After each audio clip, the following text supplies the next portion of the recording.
కులో చింత ఉండగా చిగురాకు వల్లే నన్ను వృద్ధి చేయుము. చితికిన నా బ్రతుకులో చింత ఉండగా చిగురాకు వల్లే నన్ను వృద్ధి చేయుము.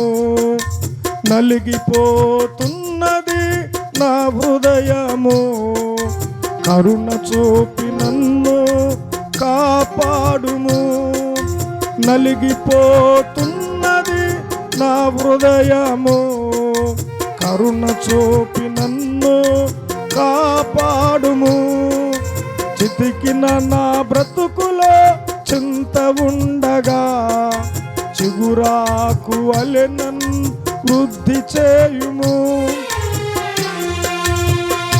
ఈ లోకంలో ఎటువంటి పరిస్థితుల మధ్యలో మనం ఉన్నా, పగిలిన గుండెలో ఉన్నప్పుడు ప్రభు మన కన్నీరు తుడుస్తాడు. హృదయం పగిలిన జీవితమా, ఆవేదన పరిస్థితిలో ఉన్నామా,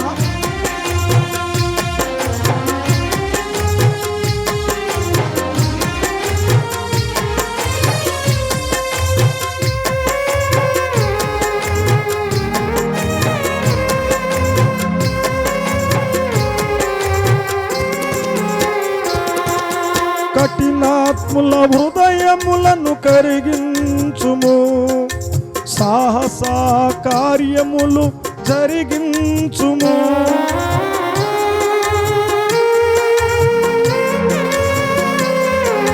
కఠినాత్ముల హృదయములను కరిగించుము. సాహస కార్యములు జరిగించుము. అసాధ్యమైన కార్యములు సాధ్యపరచుము. ఓటమి లేకుండా నన్ను గెలిపించుము. అసాధ్యమైన కార్యములు సాధ్యపరచుము. ఓటమి లేకుండా నన్ను గెలిపించుము. చితికిన నా బ్రతుకులో చింత ఉండగా చిగురాకు వల్లె నన్ను వృద్ధి చేయుము. చితికిన నా బ్రతుకులో చింత ఉండగా చిగురాకు వలె నన్ను వృద్ధి చేయుము. మంచిది, దేవునికి స్తోత్రం. దేవుని నామానికి మహిమ కలుగును గాక. చరణాలు ఉన్నాయి కానీ ఒక పల్లవి చరణం మాత్రమే రాత్రి వేళ పాడుకున్నాం. ప్రభువా, ఈ కుటుంబాలతో, ఈ గ్రామంతో నేనేం మాట్లాడాను నాయనని తలంచినప్పుడు ఒక రాజు యొక్క జీవితం మీ ఎదుటికి నేను తీసుకురావడానికి ప్రయత్నం చేస్తున్నాను. 2వ దినవృత్తాంతాల గ్రంథం 26వ అధ్యాయం 5వ వచనాన్ని మనం చదువుకుందాం రండి. దేవుని ప్రత్యక్ష విషయములో తెలివి కలిగిన జకర్యా దినంలో అతడు దేవుని ఆశ్రయించను. అతడు యెహోవాను ఆశ్రయించినంత కాలము దేవుడు అతన్ని వర్ధిల్ల చేసెను.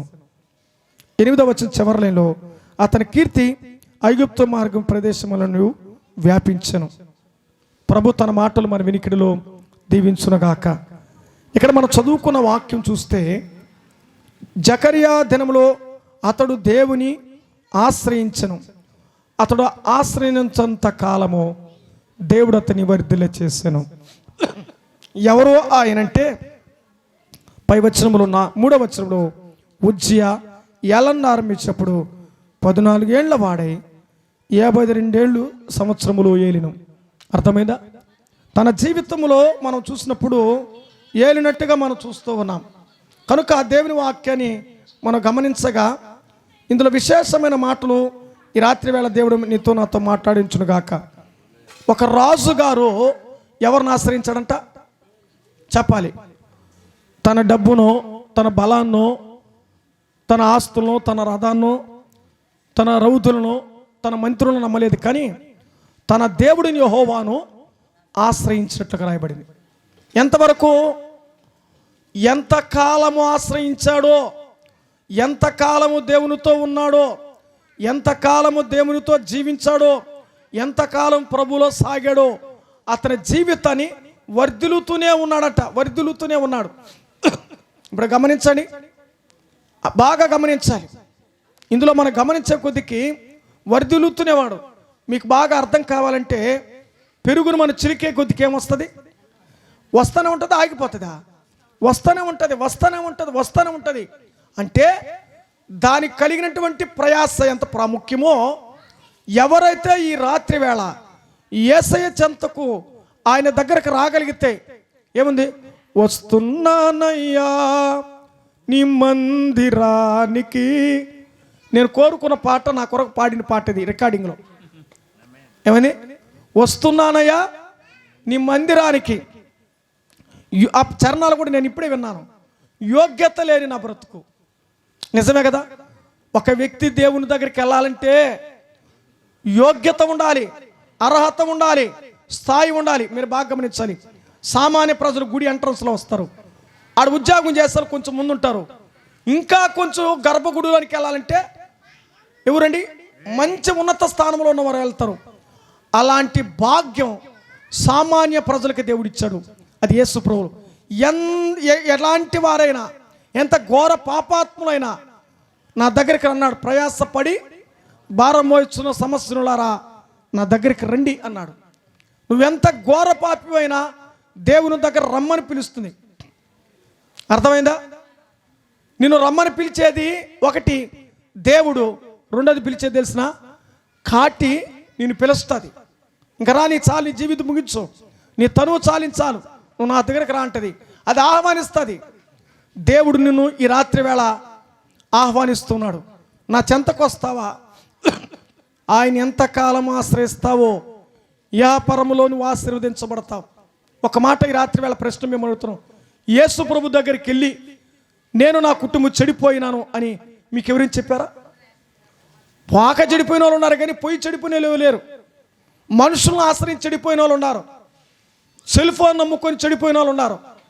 అర్థమైందా? లక్కులు నమ్ముకొని చెడిపోయిన ఉన్నారు. ఈరోజు లక్ అనుకుంటున్నారు. లక్ అంటే ఇది ఒక లాటరీ చీటి కాదు. దేవుని దగ్గరకు వచ్చి తమ జీవితాలు మార్చుకున్న వారిని దేవుడు దీవిస్తాడు. అక్కడ రాబడిన మాట మనం గమనం చేస్తే యెహోవాని ఆశ్రయించినంత కాలము అని అంటలే ఉంది. ఎంతవరకు దేవునితో ఉంటే నీకంత దీవెన, ఎంతవరకు దేవునికి వస్తే నువ్వు అంత ఆశీర్వదించబడతావు. మరి రాకపోతే ఏమిటి? దేవుని దగ్గరికి రాకపోతే దేవుడు ఏం చేస్తాడు నీకు? నువ్వు ఎక్కడ నడుస్తున్నావు? నువ్వు ఎక్కడ వెళ్ళిపోతున్నావు? నేను నడుస్తున్న ప్రదేశం ఏంటి? లేఖనంలో ఒక వాక్యం చదవరండి. యెషయా గ్రంథం 50వ అధ్యాయం 10వ వచనం చదవగలిగిన వారు గట్టిగా చదవండి. యెషయా గ్రంథం 50:10. మానవుడు ఎక్కడ ఆశ్రయిస్తున్నాడు చూద్దాం. చదువుతారా? అక్కడ రాబడిన మాట మీరు చూడండి. వెలుగు లేకయే చీకటిలో నడుచువాడు యెహోవాను ఆశ్రయించి తన దేవుని నమ్ముకొనవలెను. ఏది ఆశ్రయిస్తున్నాడు? చీకటిని ఆశ్రయిస్తున్నాడు కాబట్టి, లోకాన్ని ఆశ్రయిస్తున్నాడు కాబట్టి చాలా వరకు నష్టపోతున్నాడు. వాళ్ళని ఆశ్రయించి అప్పులు పాలైపోతున్నారు, వాళ్ళు ఆశ్రయించి అవమానించబడుతున్నారు, వాళ్ళు ఆశ్రయించి ఆవేదన పడుతున్నారు.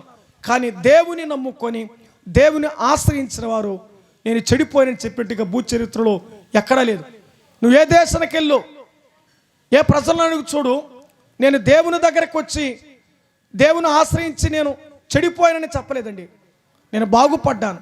యెహోవాను ఆశ్రయించేవారు బైబిల్ అనేది దరిద్రుడు రాయబడలా, ధన్యులు అని ఉంది. ఈ రాత్రి వేళ ఈ మీటింగ్ ఎవరి కోసం? అయ్యా పాటలు వస్తున్నానయ్యా నీ మందిరానికి. ఎందుకో తెలుసా? దేవుని మందిరానికి వచ్చేది ధన్యత కొరకే. దేవుని మందిరానికి వచ్చి జీవితంలో బాగుపడాలని సువార్త మనం విన్నాం. విశేషమైన సువార్త, సూటైన సువార్తను విన్నారు మీరు. ఆయన దగ్గర ద్వారా, ఆయన ఆశ్రయించడం ద్వారా లోకమును చీకటిని ఆశ్రయిస్తే కలిగే నష్టము, కానీ దేవుని ఆశ్రయించడం ద్వారా మనం ఎరిగిన వారు కదా. యెహోవాను ఆశ్రయించే వారికి కొద ఉందన్నాడా? కొరత లేదన్నాడా?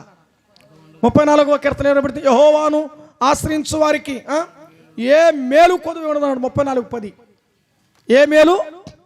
ఇప్పుడు నువ్వు దేవుని ఆశ్రయిస్తే, ఈ రాజుగారు దేవుని ఆశ్రయించి వర్ధిల్లాడు, దేవుని ఆశ్రయించి విజయాలు పొందాడు, దేవుని ఆశ్రయించి దీవించబడ్డాడు.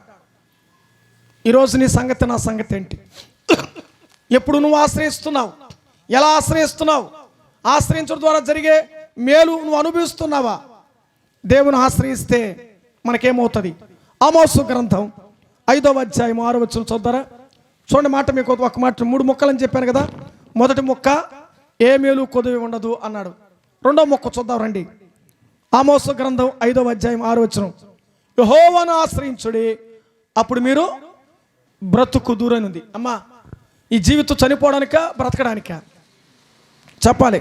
వెనక్కి కూర్చున్నారు. మనం బ్రతకడానికి ఉన్నామా చనిపోవడానికి ఉన్నామా ఈ భూమి మీద అంటే? ఇంకా బతకాలి, ఇంకా బతకాలి, బ్రతకాలని ఒక ఆశ. మరి ఎలా బ్రతికించబడతావు? దేవునిలో ఉన్నప్పుడు నీ జీవితం బ్రతికించబడుతుంది, నువ్వు కాపాడబడతావు, నీ ఆరోగ్యం కాపాడు. నేను ఎప్పుడో పోవాల్సిన ఇంకా బ్రతికునంటే దేవుని కృపా భాగ్యం. దేవుడు ఇంకా నిన్ను బ్రతికించంటే ఆయన కొరకే, నువ్వు ఆయనకు అవసరం. ఈ రాత్రి వేళ నువ్వు దేవుని ఆశ్రయిస్తే నువ్వు బ్రతికించబడతావు. ఇంకేం కావాలి? నీ కుటుంబం బ్రతుకుతుంది, నీ బిడ్డలు బ్రతుకుతారు, నీ జీవితం బ్రతుకుతుంది. సత్య బ్రతికావు నువ్వు ఒకప్పుడు. మీరు పాపముల చేతను అపరాధముల చేతను సచ్చిన వారే ఉండగా క్రీస్తు మిమ్మల్ని బ్రతికింపజేశాడు. పరిమళ వాసన కొరకు మీ కొరకు తన్నుతాను బలిగాను అర్పణగాను ఆయన అర్పించుకున్నాడు. ఈ రాత్రి వేళ మనం దేవుని వాక్యం వింటూ ఉన్నాం. ఏం ఆలోచించాలంటే, నువ్వు బ్రతకాలంటే భగవంతుని దగ్గరికి రావాలి. అది వస్తున్నానంటే ఈ పాటకి నీ బ్రతుకు సాక్షార్థంగా ఉండాలి. ఎంతవరకు వస్తావు? అప్పుడప్పుడు వస్తావా? పండగలకు వస్తావా? రోగం ఉంటే వస్తావా? ఎప్పుడు రావాలి దేవుని దగ్గరికి? నేను ఒక ప్రశ్న అడుగుతాను, సూర్యుడు రోజు అవసరమా అప్పుడప్పుడు అవసరమా? చెప్పాలమ్మా. ఆ లైట్ అప్పుడప్పుడు అవసరమా రోజు అవసరమా? దేవుడు అప్పుడప్పుడు అవసరమా రోజు అవసరమా? గుడి రోజు అవసరం అప్పుడప్పుడు అవసరమా? అందుకే రండి, ఎక్కడికి వస్తున్నాను రా, ఈ పాట పాడుకుని దేవుని దగ్గరికి రా. నువ్వు ఎక్కడికి రావాలి? యేసయ్య మందిరానికి రా. మందిరానికి వస్తే బ్రతికించబడతావు, మందిరానికి వస్తే జీవితాలు మారుతాయి. మందిరానికి వస్తే ఉజ్జయ బ్రతికించబడుతున్నాడు, ఆశీర్వదించబడుతున్నాడు, వర్ధిల్లుతూ ఉన్నాడు. అతని జీవితం కొరత లేకుండా పోయింది. నువ్వు వస్తే 9వ కీర్తన 10వ వచనం, 9, 10 అన్ని 10లే చెప్తున్నా, చివరి వచనం ముగిస్తున్నా నేను. 9, 10 కీర్తనలు మీరు చదవడానికి నేను వచ్చిన చెప్పాను. తీస్తారా? ఎంత స్పీడ్కి తీస్తారో చూద్దాం, ఎవరు ముందు ఇస్తారో.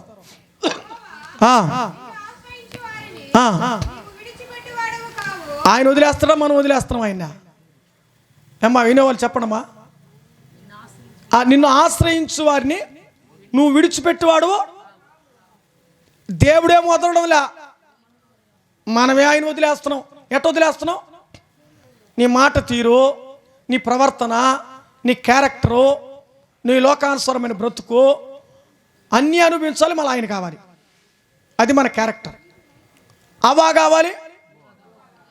నేనే చెప్పలేదు బొవ్వనా, టైం అయిపోయిందనా. బొవ్వ కావాలంటున్నారు, పెట్టేస్తాం, బొవ్వ పెడతాం. మేము వచ్చినందరికి పెట్టడానికి రెడీగా ఉన్నాం. వచ్చిన మందిరానికి వచ్చినందరికి బొవ్వ ఉంది. ఆత్మ సంబంధమైన ఆహారంతో పాటు శరీర సంబంధమైన బొవ్వ కూడా రెడీ. అక్కడ రాబడిన మాట మరలా చూద్దాం, సహోదరులు చదువుతారు, చూద్దాం. నిన్ను ఆశ్రయించు వారిని అది దేవుడు విడిచిపెట్టడు.